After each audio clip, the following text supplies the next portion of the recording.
50,000. Save ako 20,000, di ba? Hindi naman doable. So chances are, di ba, hindi mo masusustain, di ba? So you could start in a small amount until you create that habit. Yun yung importante, yung consistency of doing it. Kasi the only time that you'll be able to really quantify, pag mas consistent ka, pag nakikita mo na, di ba, nabibuild mo, ayaw nga mo, di ba, ito lang ako. So it's more of a motivating factor rather than starting saving na huge amount siya, di ba, na hindi mo naman pala masusustain, chances are, mapuputol yung momentum mo. O pag 1 year, ito na save ko, ito reward ko para sa sarili ko, di ba? So it really depends. Maganda yung reward mo is something that you want.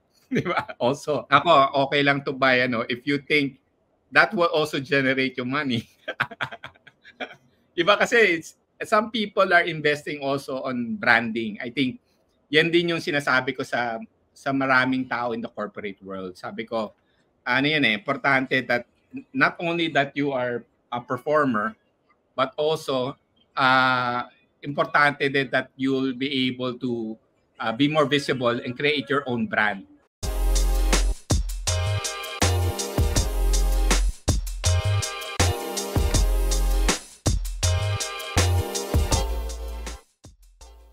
Pero speaking of saving money, kasi we asked a question kanina in terms of earning, pero paano naman na kumikita sila, pero it's hard for them to save?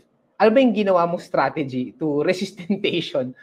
Kasi minsan, sa convenience of adding to cart, yung convenience of popping yung mga ads, lalo na yung mga pandemic. So ano yung mga saving tips mo? Anong ginawa mo at anong pwedeng gawin ng iba na nahihirapan mag-save? Sige, maybe sa akin, when I started, this is what I advise to a lot. When you're starting to save, it should be more on creating muna the habit. Kasi we have the tendency na, kunyari, ang sweldo mo, kunyari, for the sake of 50,000, save ako 20,000, di ba? Hindi naman doable. So chances are, di ba, hindi mo masusustain, di ba? So you could start in a small amount until you create that habit. Yun yung importante, yung consistency of doing it. Kasi the only time that you'll be able to really quantify, pag mas consistent ka, pag nakikita mo na, di ba, nabibuild mo, ayaw nga mo, di ba, ito lang ako. So it's more of a motivating factor rather than starting saving na huge amount siya, di ba, na hindi mo naman pala masusustain, chances are, mapuputol yung momentum mo. Okay? Another siguro that I could advise you, kaming mag-asawa, meron kaming internal na parang agreement, okay? So, in the start of the year, ang ginagawa namin is that friendly competition to.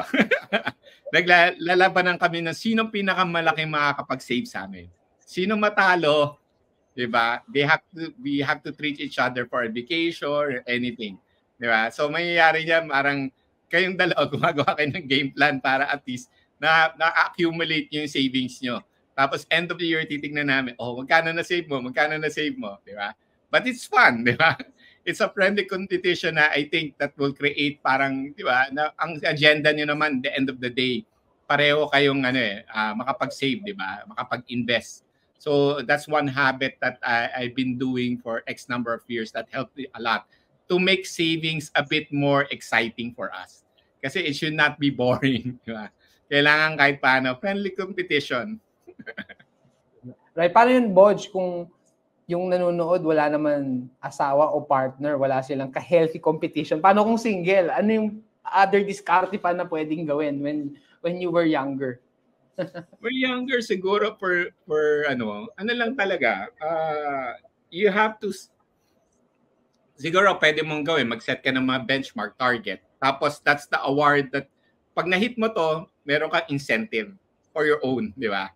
Pwedeng gano'n. Kasi that also creates, kailangan mo rin ng carrot eh. Kasi in the end of the day, if yun naman yun eh. You cannot enjoy the journey kung wala siyang reward, di ba?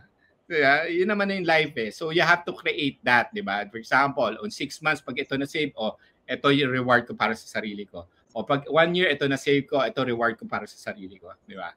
So it really depends. Sa maganda nyo, yung reward mo is something that you want. Di ba? Also. So ano yung mga rini-reward mo sa sarili mo para ganahan ka? Ano ba? Clothing ba? Kasi I see you are a man who is fashionable eh. Okay. Di ba? Ano ba yung mga reward mo sa sarili mo? Yeah. Well, ako mahilig lang ako sa clothes, shoes, ganyan, di ba? Hair.